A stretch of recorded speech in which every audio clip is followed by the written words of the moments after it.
Hello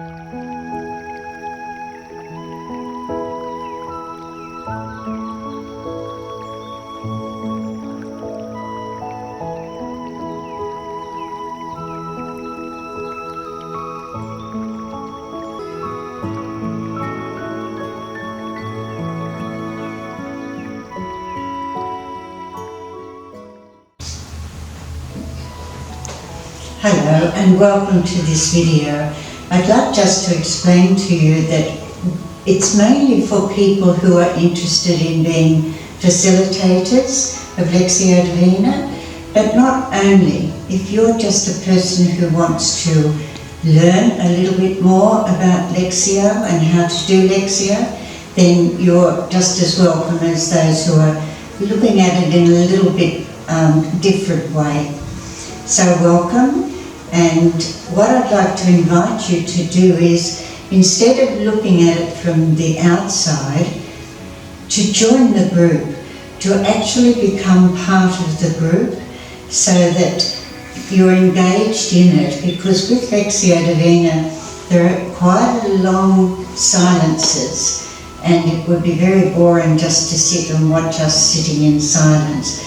But if you're part of it, then you will get a lot more out of it and find it a lot more interesting. So just become one of who we are.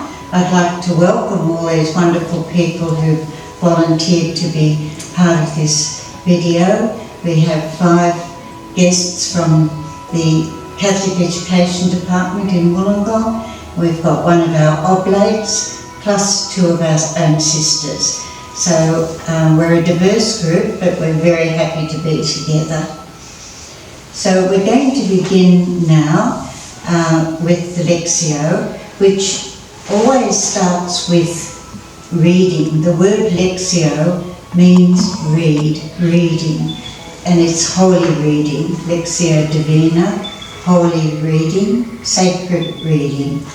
So if you were doing it by yourself, then you would probably read it silently, but doing it in a group, the facilitator reads it and the rest of the group just listen. The reading is really a deep inner listening. So just be still, settle yourselves, listen to the birds.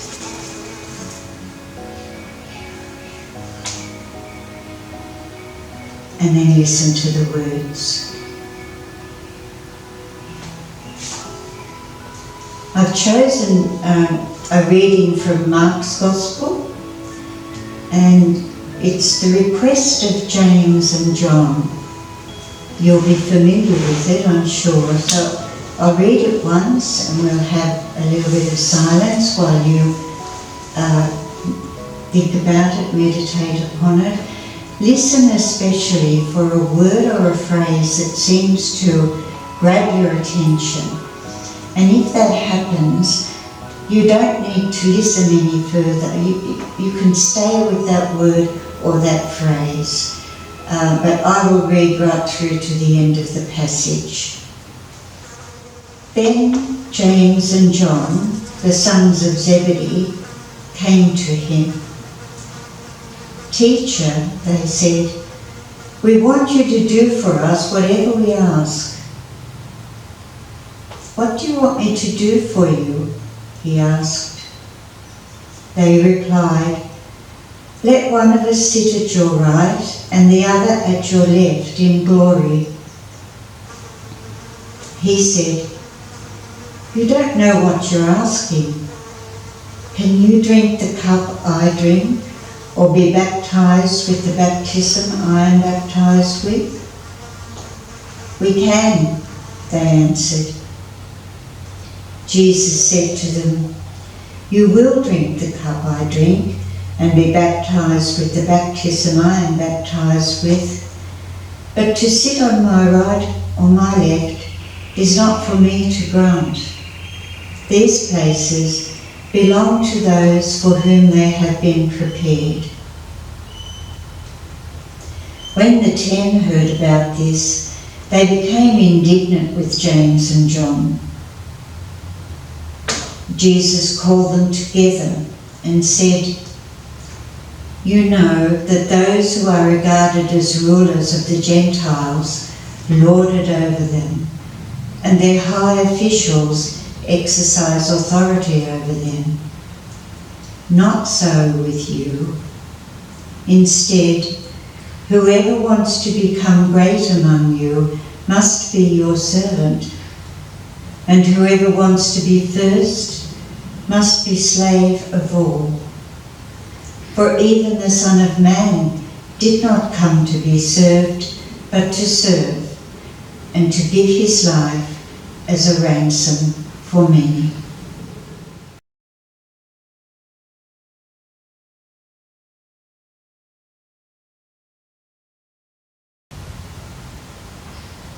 We'll just gently move into the next movement of Lectio Divina, which is Meditatio. That's the Latin, and it's meditation. It's not silent meditation where we try to come to a stillness. That comes later. But in Lectio Divina, meditation in the tradition is reflection on the text. So we use our mind, and we use our cognition, and we try to find what the meaning of the text is. Its literal meaning, but also its allegorical meaning. Does it have a meaning for you in your own life? Is it saying something to you? So we just open the text and see what it's saying. I'll just share with you some of the things that came to me as I prayed with this text over the last few weeks. We see James and John, they're very ambitious, and they come up to Jesus and they say, "We want." They use the word want. Not need, but want. "We want you to do whatever we ask." It's a pretty bold kind of statement and a request. And Jesus says to them, "Do you know what you're asking?" And they say, "Oh yes." He says, "Can you drink the cup that I'm going to drink and be baptized with the baptism I'm going to be baptized with?" And they just say, "Oh yes, we can do that. We're okay with that." So he says, "Okay, well, you might do that, but as for places in high places, as for glory and power and ambition and whatever, that's not the question. That's not an issue. We're not going to go there, because to be a servant is what our life is about. It's not about ambition. It's not about climbing to the top. It's not about being the best. If you want to care for others, you serve them. That's the word servant in the Hebrew. One of its meanings is to care for the needs of the other. So someone who's in authority is there to care for the needs of the other, not to lord it over them. Jesus uses two words that mean domineering, dominate. So lord it over, dominate. But there's a nuance in one aspect, in that he also says that exercise authority is what we are meant to do. Not lord it over them, but exercise authority. And I think it's worthwhile looking at that word authority. It has the word author in it. And to carry authority is to be authorized. We are not the ones who write the script. If we're Christian, It's God who writes the script. So we are authorised by God. It's not our authority. So we carry what God has written. We carry that in our hearts. We allow Christ to be born in our hearts, and we allow that authority to be lived out in our own lives. So exercise authority, not lord it over others, not put others down. That's not what authority is about in the Christian sense. So to be a servant is to care for the needs of the other.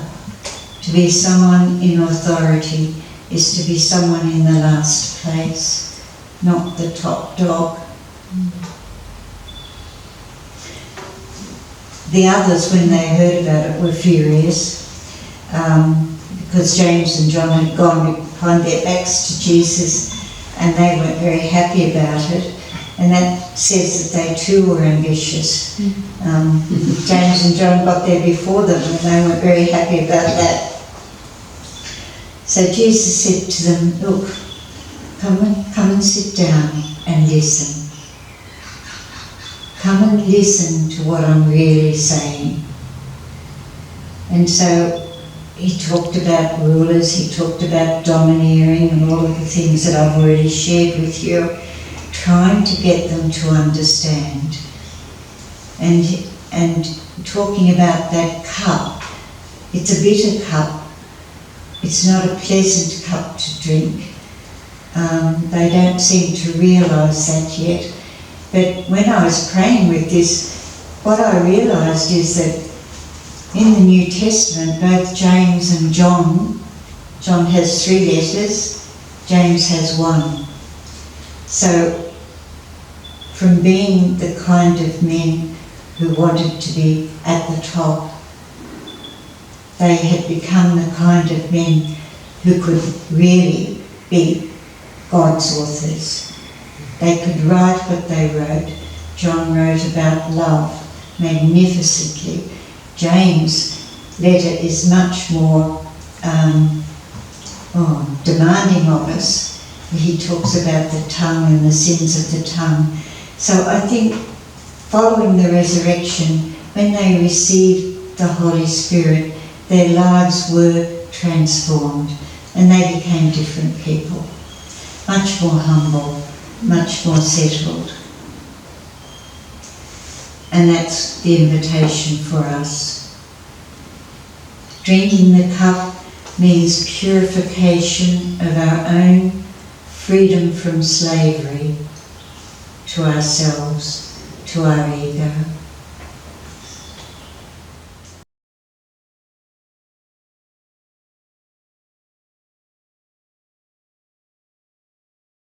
So having listened to the word and reflected on the word, I invite you now to share whatever came to you. It's helpful for each other to hear some words that other people have heard. So we'll just sit for a moment, and then when you feel ready, just share whatever it was that came to you from having listened to the gospel and meditated on it.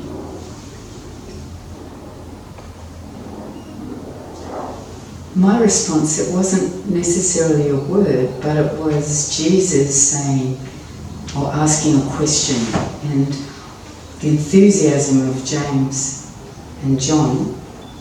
He didn't curb that enthusiasm, but he just reflected back with a question, can you drink this cup? And I just thought it was just a beautiful response to we can you do this for us? It's a gospel that is so, on one level, countercultural, because especially in this 21st century where we are, with people so consumed with appearance and with their own ego, and it's an invitation or a challenge for us to let go of the ego. And it's very countercultural. And it's a difficult thing to do. It's a challenge. I loved that first part, really caught me. Jesus or Master, whatever, I want you to do whatever I ask. Now, often when I go to prayer, I first of all give the background of what I'm going to pray or ask. I never sort of just go in and stand before our Lord and say, I want this, and I want you, and I expect it to be given. And it said to me about their relationship. Their relationship was so close to Jesus. They just expected him to do it, because that's how he'd always treated them. So for me, it's a wake-up, you know. When I go to prayer, am I just, you know, what is my relationship? You know, is it direct like that? Do I have that familiarity? I think that that's really very beautiful. And also that Jesus, actually, God listens and answers the heart, not the prayer particularly. He'll give it to you, but he'll give to you what is in your heart. I was captivated with the word want as well, and it made me think how the difference between want and desire is very fine, but a want really does belie a desire. And a desire is a purer form of want, and that's what Jesus is asking of us, to really desire something with the right intentions. Rather than to want and expect it will be delivered for us. I was challenged by the phrase when Jesus said, "This is not for me to grant." And one would assume that if you're in a relationship with Jesus that he would grant you blessings, but the irony of this, what is to be granted or received is received by surrendering and humility and service. And so the words "came to him" were the ones that resonated most with me today. And it was that sense that how do I approach and live in relationship with the God that loves me? And you know, what's my desire, what's my want, what's my intention? And then to be challenged by the rest of the passage then to say, be really clear about where your heart is and what you're desiring. That question that Jesus asks of, you know, what do you want me to do for you?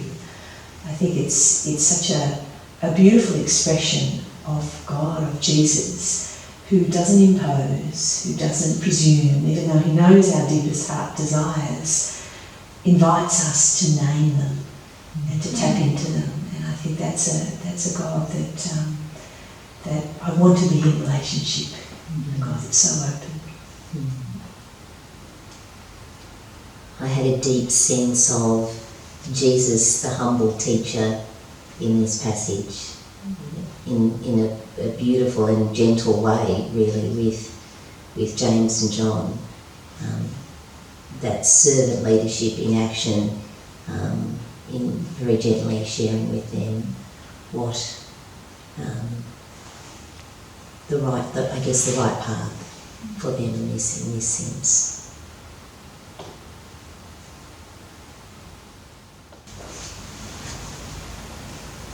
We'll now gently move into the next movement of Lectio Divina, which is Oratio, that's prayer. So from having listened to the text and reflected on it, meditated on it, we now just let all of that go. Just let all the activity settle and just hear what's coming forth from your heart that you would like to say to God in prayer. It might be thanks, it might be praise, it might be a cry for help, for understanding. So just respond to God now, but from your heart, not your head. Just try to listen what's the voice within saying.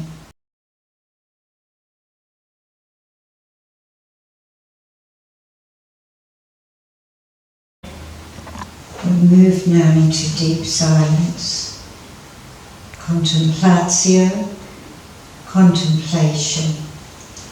It's now time for us to hand over the reins to God completely and to move through that journey from our head to our heart and let the Spirit of God take over.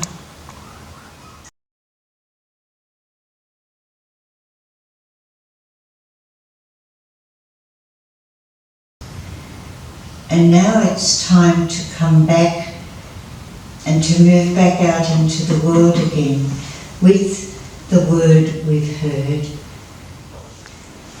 The next movement is Evangelizatio, evangelization, and that means conversion.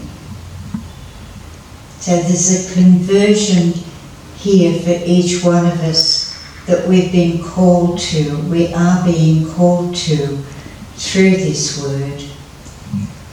So I'd just like to offer you a few more ideas about how we might listen or what that word is for ourselves. And for each of us it could be something very different.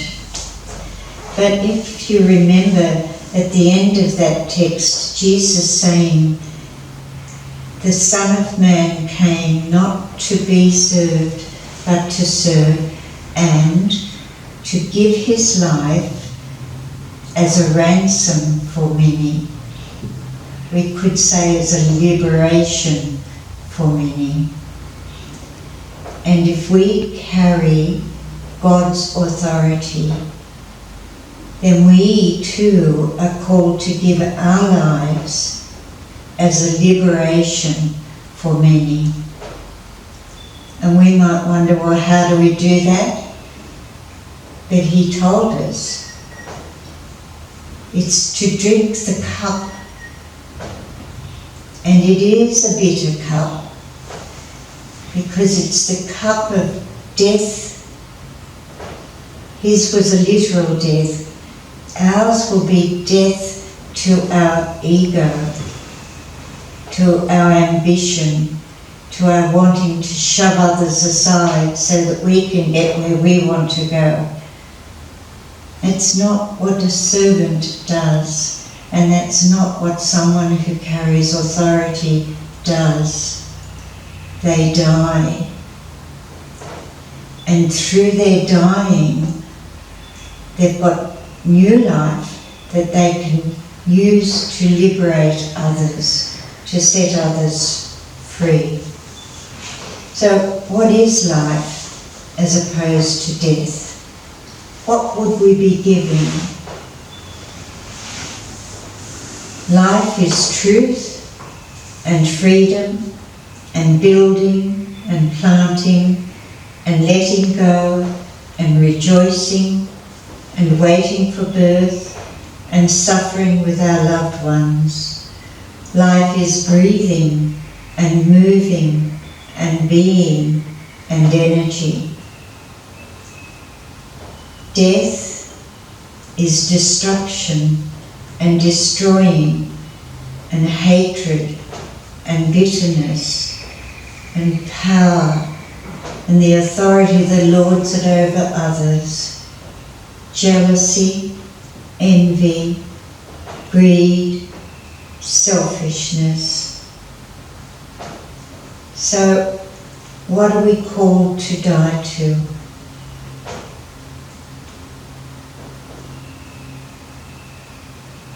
If we are Christian, if we carry authority within the Christian sense, then we are here to give life and say yes to life, to dying for others, so that Christ can come to birth within us. St. John of the Cross wrote some beautiful poetry, and there's one poem he has, and he has a refrain every second line, and the refrain is, "And dying I did not die. And dying I did not die." If we died to our ego, to all those things that I just mentioned, if we can die to that, we won't die. And dying, I did not die. So we'll just spend some time now. What are you personally being called to die to, so that you can be there as a servant in the authority you carry, to give life to those that have been placed in your care by God.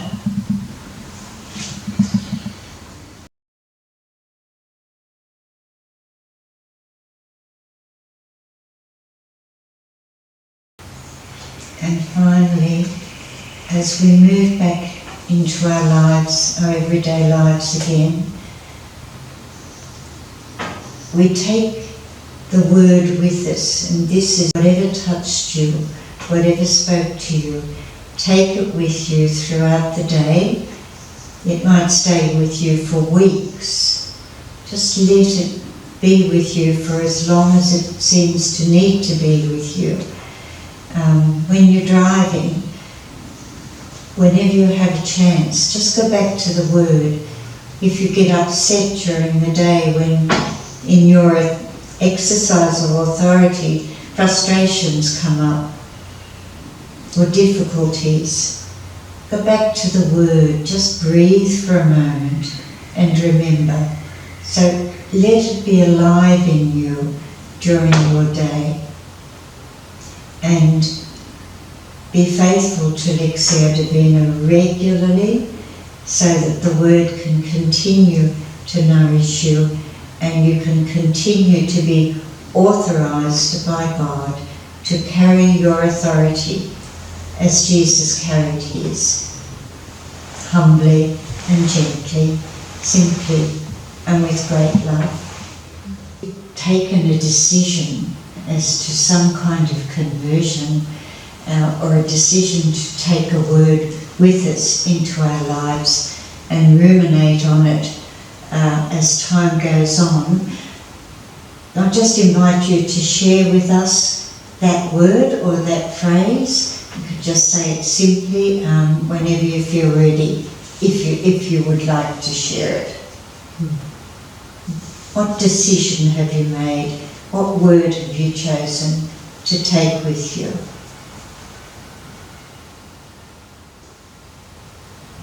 Authorized. To serve.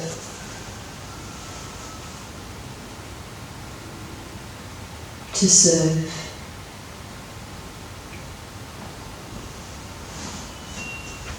I want. Servant. Come. Authority. Servant. To serve.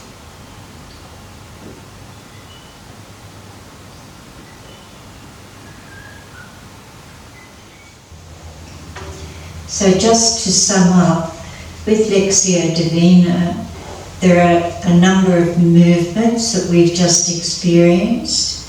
I'll just go through them once more. It's Lectio, which is reading. Meditatio, which is reflecting on the text, meditating on it. Oratio is our prayer response to God. Contemplatio, contemplation, letting all of that activity now go and just remain in deep silence, allowing the Spirit of God to work, whether you are aware of it or not. And then Evangelizatio, that's conversion.